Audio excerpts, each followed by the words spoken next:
ახლა თამბაქოს ნეგატიურ მხარეზე ვისაუბრებთ სტომატოლოგიის მიმართულებით, ყველა ძალიან კარგად იცით, რომ თამბაქოს მოხმარება აზიანებს კბილებს, ცოტა ფერს უცვლის მათ, ამასთან პირის ღრუში ჩდება სპეციფიკური სუნი, ღრძილები ღიზიანდება და ასე შემდეგ.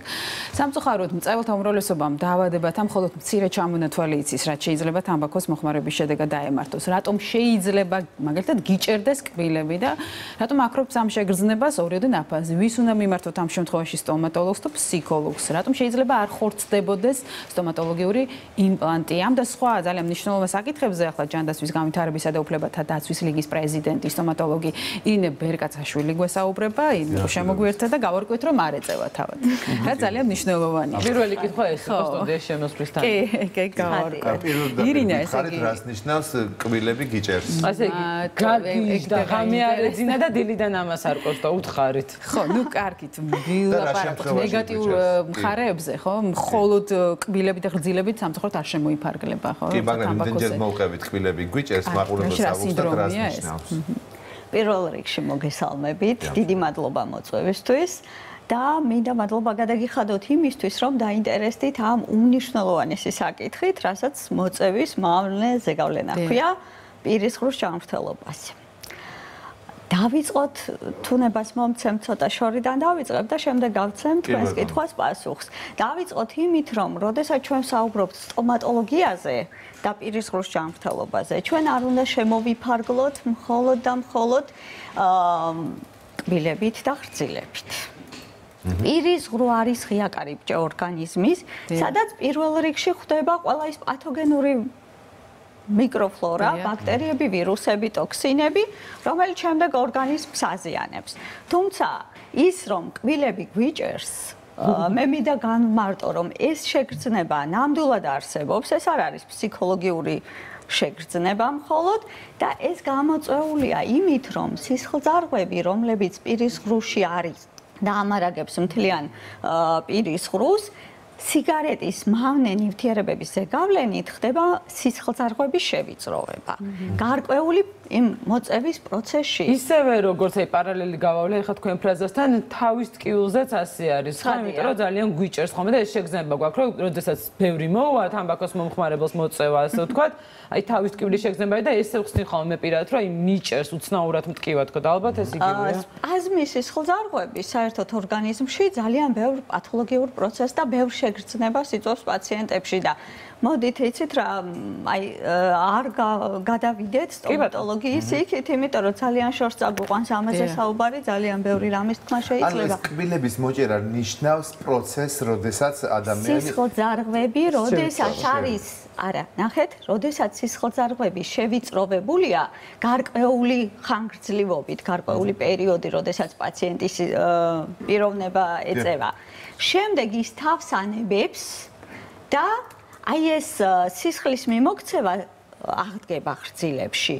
მეტი რაოდენობით მიეწოდება სისხლი ამ კბილებს და ღრძილებს და აი ეს სისხლსავსეობა იწვევს სწორედ იმ შეგრძნებას, რასაც შემდგომ ეს მწვეველი აღიქვამს როგორც მოჭიმვას. თანებებიდან რამდენი ხნის შემდეგ შეიძლება ეგ მოხდეს? ეს ძალიან ინდივიდუალურია, ამაზე ზუსტად შეიძლება 3 წლის მერე? 3 წლის მერე უფრო ალბათ ღრძილების პრობლემა შეიძლება წარმოიქმნა და არ არის ეს სიგარეტით სხვა პროცესი. მოდით რჩევებზე გადავიდეთ, ხო, გაინტერესებდა რა? ხო, ის რა მაინტერესებს. ერთის მხრივ, ანუ ის რაც გამოხატულია და ალბათ მართლა ყველას აწუხებს თამბაქოს მომხმარებას კბილების სიყვითლე და მიდრეკილება სიყვითლისკენ, მაგრამ აი მე მაგალითად გადაცემის დასაწყისში ვეუბნებოდი კიდეს ინეს, რომ ეს სიყვითლე ალბათ მხოლოდ ვიზუალი არ არის, თქო და ალბათ რაღაცა არ ვიცი დაავადება თუ რაღაცის სიმპტომია, ხო? ეს არ არის მხოლოდ კბილზე დაგვირევთ ექიმები ადამიანის ბევრ რაღაცას კი, ძალიან ბევრ რაღაცას ნეგატიურია რა დაავადება, რა არის ეს სიყვითლე? მე არ აღვნიშნე შემთხვევით, რომ პირის ღრუ არის ორგანიზმის კარიბჭე. პირის ღრუში გამოიხატება უამრავი დაავადების პირველი ნიშნები. ამიტომ სტომატოლოგია საკმაოდ ისეთი ვრცელი მეცნიერება და ჩვენ ვცდილობთ ხოლმე, რომ პაციენტებს ავუხსნათ ეს ყველაფერი დეტალურად, რომ თუნდაც ის სიყვითლე არ არის მხოლოდ პიგმენტი და ვიზუალი. ეს არის ის, რომ კბილს მოაკლდა ნივთიერებათა ცვლა. სისხლმომარაგება, რომელზეც ჩვენ ვისაუბრეთ, არ არის სრულფასოვანი და რატომღაც აღიქმება, რომ კბილი არის შემართებელი ქსოვილი, ძვალი, ძვლოვანი წარმონაქმნი და არ არის სისხლმომარაგება. პირიქით იქ საკმაოდ პულპის საშუალებით და ნერვული დაბოლოებები, ნერვული წნულებია, საკმაოდ კარგი სისხლმომარაგებაა იქ და შესაბამისად ჩვენ ვცდილობთ ხოლმე რომ ეს პაციენტამდე მივიტანოთ. როდესაც კბილს აღარ აქვს სისხლის მომარაგება სრულყოფილი, ამ შემთხვევაში ცხადია კბილიც იშლება და ცხადია ხდება იქ პათოლოგიური პროცესები, პიგმენტი გაცილებით ადვილად ჩდება კბილის მინანქრის პრიზმებში და ამის პროვოცირებას თამბაქო აძლევს. ცხადია. როდესაც, ზუსტად ის, რაზე ჩვენ საუბრობდით, რომ თამბაქოში შემავალი მავნე ნივთიერებები და როდესაც ჩვენ საუბრობთ თამბაქოზე, არ უნდა შემოვიფარგლოთ მისი კლასიკური ნაწარმით. იგივე პათოლოგიურ პროცესებს იწვევს ელექტრონული სიგარეტი და გასაყურებელი თამბაქო. მაჩვენებლის მიხედვით, რომელი უფრო იწვევს მსგავს პროცესებს, ჩვეულებრივი სიგარეტი თუ ეს გასაყურებელი თამბაქო. იცით რა, ჩვენ ძირითადად ექიმები ვეყრდნობით ხოლმე ავტორიტეტული ორგანიზაციების ინფორმაციას და ეს არის ძირითადად ჯანდაცვის მსოფლიო ორგანიზაცია, ან NCDC გვაწვდის ამას და შესაბამისად იქ არის საკმაოდ ნიშნულოვანი კვლევები, ეხლაც მიმდინარეობს ეს კვლევები და ამის ერთი პასუხი არ არსებობს, იმიტომ რომ თუ თამბაქოში და თუთუნში, სიგარეტში ძველი ხომას მრავალწლიანი გამოცდილება აქვს და მეტი კვლევაა შესაძლებელი. მეტი კვლევაა ჩატარებული და უფრო მეტი ვიცით ამ თუთუნის შესახებ, ხო? იქ შემავალი კუპრის, მთრიმლავი ნივთიერებების, მავნე ნივთიერებების შესახებ და ეხლა მიმდინარეობს, რაოდენ გასაკვირიც არ უნდა იყოს, თუნდაც იმპლანტები ახსენეთ თქვენ.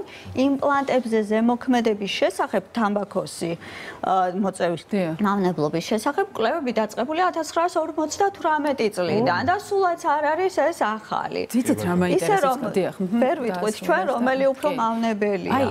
თქვენ ბძანეთ რომ 58 წლიდან არის ეს კვლევები დაწყებული და ამდენი ხანი ჩვენ ვსაუბრობთ თამბაქოს მავნებლობაზე. რა შედეგები გვაქვს? შემცირდა თუ არა მწეველთა რაოდენობა? რატომ არ აღვიქვამთ სერიოზულად? პირდაპირ ვიტყვი ამას, იმიტომ რომ რაღა შორს მიდივარ, საკუთარ ოჯახებში ვერ მოვაგვარეთ ეს პრობლემა. თამბაქოს მოწევის საწინააღმდეგო კამპანიას ვატარებთ, მაგრამ შედეგები არ გვაქვს. რა არის ამის მიზეზი? როგორ ფიქრობთ? დამოკიდებულება ერთი? არასერიოზულად ახმა? მე ვფიქრობ, როდესაც ჩემთან მოდის პაციენტი, მე ვცდილობ მას ავუხსნა დეტალურად, რა შედეგი შეიძლება მოხდეს და როდესაც ადამიანი იგებს, რომ სიგარეტი სკვამლი თუნდაც 15 წუთის განმავლობაში, 3 დღის 1-დან 3 დღემდე. როდესაც ჩვენ ამ ცხელ კვამლს შევისუნთქავთ, ეს ხელს უშლის შეხორცების პროცესებს და წვავს ლორწოვანს. ეს პაციენტი უკვე ძალიან საღად აღიქვამს ამ პრობლემას და ცდილობს, რომ თავი დაანებოს. ჩვენ ვფიქრობ, რომ გვაკლია ინფორმირებულობა. მაინც ამაში ხედავთ პრობლემას. ზუსტად, ბოდიში პარალელს გავავლებ ჩვენ წინა სტუმართან და იქ არსებულ პრობლემასთან, როდესაც უძუსკიპოზე ვსაუბრობთ. მაინც მგონია, რომ მთავარი პრობლემა ადამიანური ფაქტორის გათვალისწინებით არის ის, რომ თუ კი არ მაწუხებს და ვერ უგრძნობ იმ კონკრეტულ მომენტში, არ მივდივარ ექიმთან ერთის მხრივ, როცა მჭირდება და მეორე მხრივ, თუ კი არ მაწუხებს ეს რაღაცა პრობლემა, რომელსაც თამბაქო იწვევს, რთულია დაჯერება, რაც არ უნდა გაქვთ. თუმცა სტატისტიკა სხვაზე ლაპარაკობს. იცით რა, მე ვფიქრობ ყოველთვის, რომ როდესაც ადამიანს ჩვენ შეგნებული ადამიანები ვართ და როდესაც ადამიანს აქვს ინფორმაცია და შეგნებულად მიუდგება თავის ჯანმრთელობას, ის აუცილებლად გადაწყვეტს. კი ბატონო, მაგრამ ეს ხო ხშირად ასე არ არის. მოდით კითხვა მაქვს. მე მაგალითად ადამიანი არის მწეველი. მე არ ვარ ახლა მწეველი, ვიყავი, მაგრამ დავუშვათ ვარ მწეველი. არ მაქვს ტკივილი პირის ღრუში არაფრის, მაგრამ რა არის სიგნალები, რის გამოც მაინც უნდა მივიდე სტომატოლოგთან? სიგარეტის შემავალი მავნე ნივთიერებები იწვევს პირის ღრუ, წეღან ვახსენე რომ არის ღია კარიბჭე და პირის ღრუში მოთავსებულია ენა რომელიც პასუხისმგებელია შეგრძნებებზე და გემოვნებაზე, აღქმაზე. პირის ღრუში გვაქვს ჩვენ უამრავი ჯირკვალი, სანერწყვე, რომელიც და ეს ნერწყვი ჩვენ გვეხმარება არა მხოლოდ საკვების პირველად დამუშავებაში, არამედ ბარიერული ფუნქცია აქვს და შემახორცებელი ფუნქციაც აქვს და მისი გასქელება, რასაც სწორედ ეს თამბაქოს პროდუქტები იწვევს შემდეგ უკვე ნადების წარმოქმნაში მონაწილეობს გასქელებული, გაბლანტებული ნერწყვი. უფრო ადვილად ეწებება კბილის ქსოვილს სხვადასხვა ბაქტერიები, მავნე ნივთიერებები და ჩვენ ვაწყდებით უკვე იმ კარიეს, პულპიტს, პერიოდონტიტს, პაროდონტიტს და კბილების დააკარგვამდე მივდივართ და ყველაზე მნიშვნელოვანია რომ შემდეგ უკვე ყველაფერი მოქმედებს იმაზეც რომ იმპლანტების შეხორცება ძალიან რთულდება. შემცირებულია მწვერვალთა რაოდენობა, სტატისტიკა რას ამბობს? სტატისტიკურად მწვერვალთა რაოდენობა შემცირებულია. უღრმესი მადლობა სტუმრისთვის. ირინე ბერკაცაშვილი იყო ჩვენთან ერთად, ჯანდაცვის განვითარების და უფლებათა დაცვის ლიგის პრეზიდენტი. მადლობა სტუმრობისთვის, წარმატება თქვენ, წარმატება პაციენტებს. ნაკლებად წეველი ჩვენს ქვეყანას. ამასობაში 10 საათი